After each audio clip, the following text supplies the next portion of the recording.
have another blog to tell you about. This blog is on corrections. The word corrections can scare many dog owners because they associate it with punishment or harsh treatment of their dogs. But it doesn't have to be. So I'm going to start with the first one, which is a collar correction or leash correction. As you'll see, Shayna doesn't have a leash on her. I want to show it on myself first. So that I'm in the position of the dog, I'm going to have to bend over a little bit. So this is how a correction should be. I don't do what I'm saying. Someone says no. Oops, I got caught.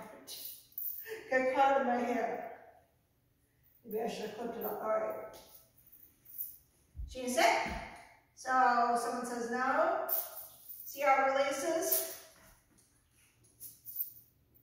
It doesn't hurt. So like Shayna, if I was to do it to her, she has a tap, not a collar on because we're doing other things. Maybe all your dog needs after the no. I tend to always use the verbal marker word no. So what is that? Markers are things that you've conditioned your dog to respond to. It's common language between the two of you. They're used not always the same way, but in very consistent ways. So the 3 markers that Shayna knows are good. That means she's a good girl and she should keep on doing what she's doing. Yes! Which means you can release. And sit.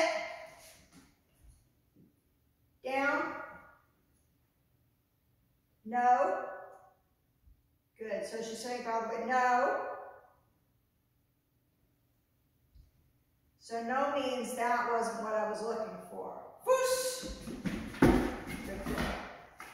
That's all no means. So by working consistently with it in various applications, she's learned to know what these words mean.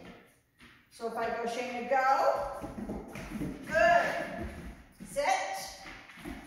Down. Good. Whoosh. No. Good. So see, she adjusts up. No. Whoosh. Good. She. No. No. She adjusted herself for this. She's expecting me to throw her something possibly or tug. So another word correction that I use with Shayna in response to that position that she was doing, she'd go, sit, whoosh.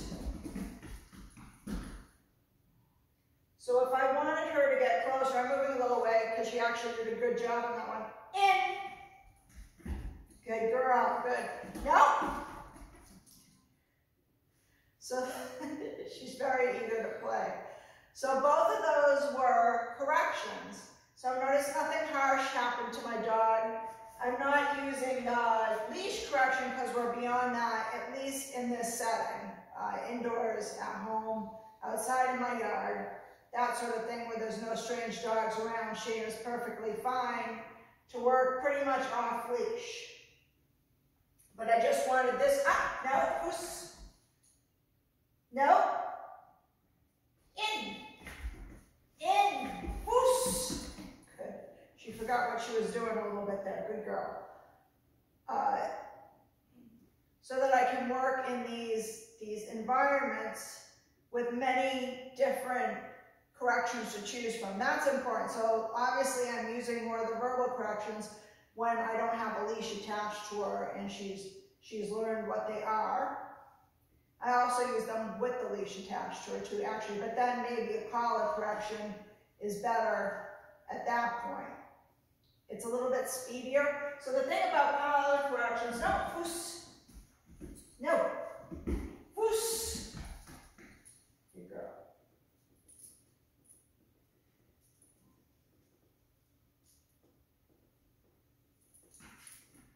So a collar correction can be better timed than a word sometimes because it's just a quick, the moment I see her. So if it's something very specific that I'm doing with her, no, in, whoosh, good girl. If it's something very specific where I'm getting her and trying to get her in, sometimes this is better. No. Sheena's helping with the, me showing the corrections. Okay, so collar correction, verbal correction, we didn't go over spatial pressure.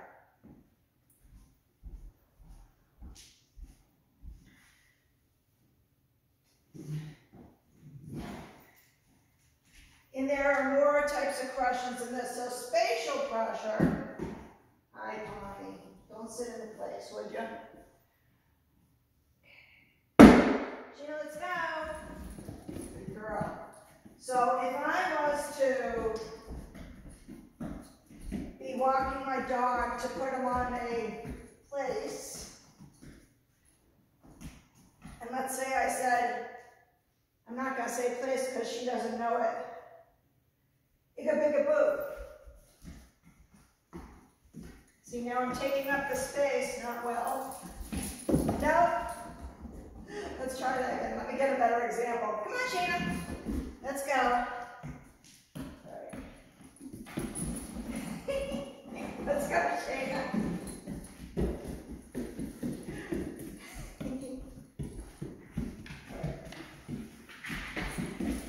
That's tough. So if I were to go towards my dog, she wasn't doing anything wrong. That's spatial pressure. If I was to, let's go.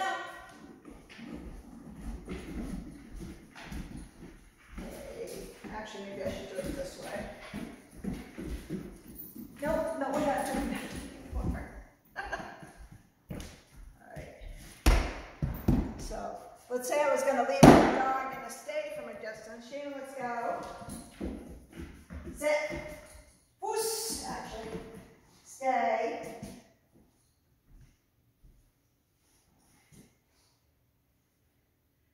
And now I'm going to entice her to break her position, but I'm not telling her to because that wouldn't be fair.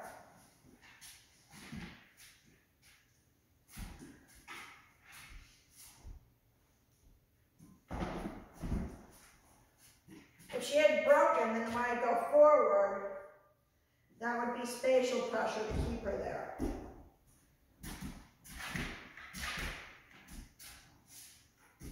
She had down. Oh, no. No, out. Let's try that again. She was a little too quick for me there. Stay. Sheena, sit. Come here. Sheena, let's go. Sit. Go. This is spatial pressure. I'm having her go backwards. Sit. Stay. You can use spatial pressure also to train commands like that. All right.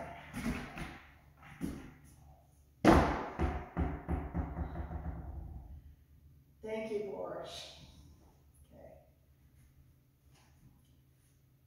Okay, no! Sit! Spatial pressure. I said it again, I just wanted her to go forward. I didn't want her to get away with that again. So in talking about tug type games, take this off. We use the verbal a lot and also our body for correction. So I'll show you with the outs.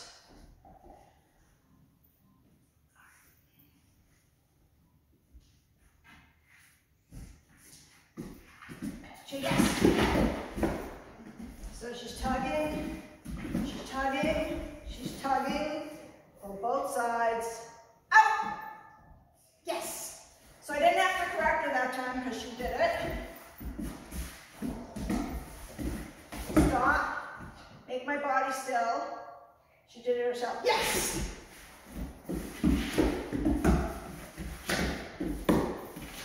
That wasn't so much a correction as a learned response when she did it herself. So still. Out. Yes. I'm trying to get it so she doesn't do it. We've been practicing a lot of this though. There we go. Out. Yes. Out. No, out.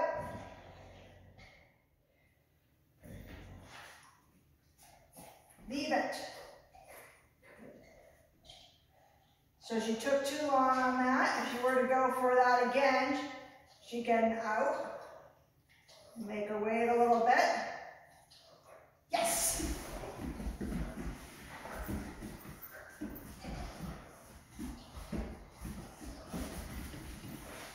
Out!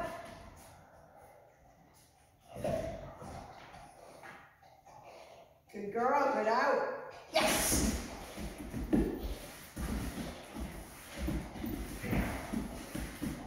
Not sure I'll get her to do it again. It's when her feet comes up. She gets very excited, so let's see if we can get her to do that again.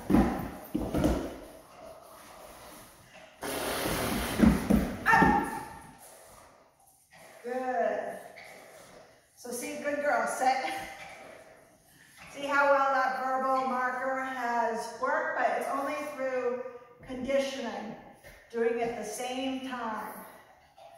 Whew. It takes a lot of work to do that, to be dragging a 50-pound Doberman across the floor, and she's a tiny one. Good girl, Sheena. So those are just some ideas on corrections. Some you would be using. Some, actually you would, spatial pressure is pretty common. Marker words are common. Collar corrections are coming. The only thing I didn't mention was ignoring. It really depends on the dog that you're working with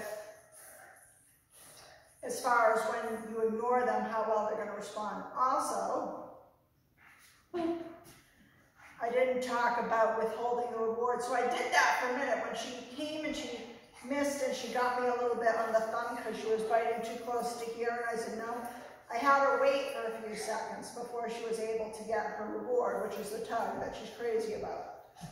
So that's, you know, so you just put a fine point on it for that one time. At first you're not doing that when you're doing this, but when I'm getting to the point where I really want to make sure I don't get a bite on my hand, it's a correction, no. Some trainers would use a collar correction there. We haven't really gotten that far in our training of tug to really be doing the collar correction. So there's a couple of steps I want him to do before I get a collar correction on that. But it's a very useful tool to have a tug reward, but not something that I would recommend for your average dog owner because you can get in a lot of trouble with this. Okay. Shade it down. Good girl, yes! Oh, sorry. I should do my sign off. This is Robin and Shayna from Merrily Mutts. We'd like to remind you that our blog on corrections is coming up that you can view on our website on Monday morning. And I'm excited to tell you about corrections because it's another part of the dog training world that people are very uncomfortable with talking with. But as you can see, it's not a big deal. I haven't hurt my dog emotionally or physically doing that.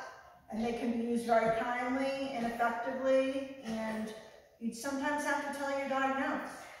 That's the bottom line. If I didn't tell her no, I'd get in a lot of trouble. She gets into a lot of mischief, so I have to work her, and I sometimes have to tell her no, she can't do what she might want to do. So again, Robin from Merrily Mutts, look for our blog on Monday morning. Thank you. Bye. Out.